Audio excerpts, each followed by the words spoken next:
Anytime. Yeah, before we wrap it up, speaking about McKenna. Sure. I heard an interesting. He's got. Yeah. Obviously, SoundCloud. Yes. So on SoundCloud, there's something called the Psychedelic Salon, and it's I forget Glasgow Laszlo. That's the guy that has the account. Okay. Super famous. Anyone that knows what I'm about to say knows what I'm talking about. You go on SoundCloud and you type in the Psychedelic Salon and you try to find Laszlo. When you click on that, he has thousands of Terence McKenna. I don't want to say meetings, like conferences done at like in San Francisco at what's that school there? Anyways, so you go on there and you listen to it, put that on and go for a walk. It's the only place where you can find like 3 hours of Terence McKenna talking.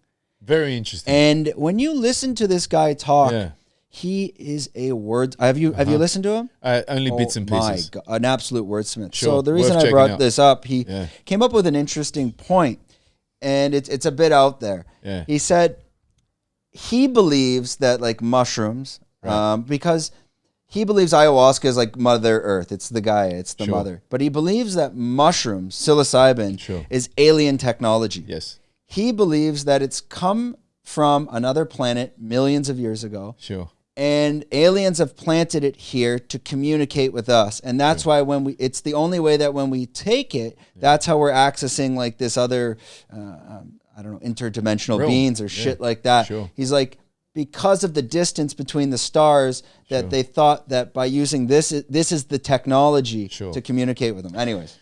Well, what I will say is that I have read that even in the scientific world, they have a hard time placing mushrooms in either fauna or flora. They believe that it kind of deserves its own classification.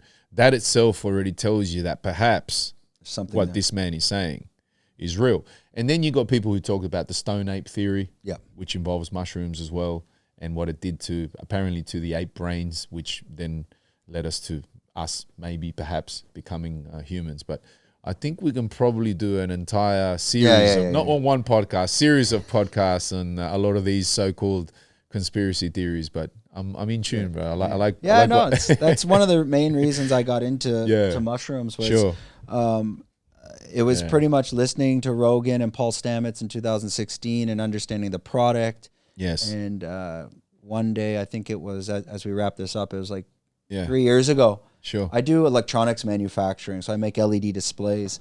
And I kind of just woke up one day, I'm like, what value do I add to this world? Right. Sure, they're great, they're cool, they're awesome. Sure. But like when I leave, like what did I leave? A bunch of fucking electronics. So I thought, what's your passion? And let's find it. I said, you know what? It's for mushrooms. And I went down the road. I'm like, I'm going to make the best quality mushrooms. I'm going to understand it. I'm going to understand why companies in the US don't use the best and obviously profits. And I'm going to offer the best and I'm going to make it in Thailand.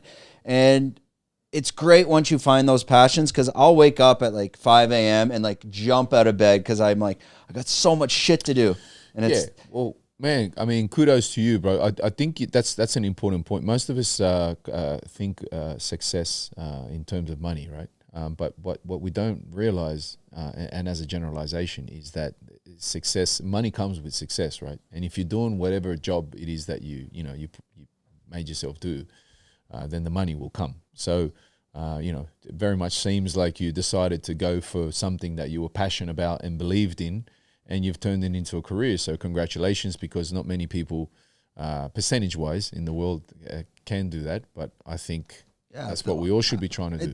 Thank you, but it's also I'm a bit fortunate, meaning like I have a full-time job. I do electronics manufacturing that pays enough for me to, if none of this worked, like this podcast has zero monetization. I hear you. Yes. So I've done this 3 years, but for most people that do want to start their passion in a business, you need something else paying the bills. Most definitely. Or you can't just start. And that's very difficult. Yeah, I hear you. If you enjoyed this content, we're doing 5 clips like this a week. If you want to watch the full podcast, click here.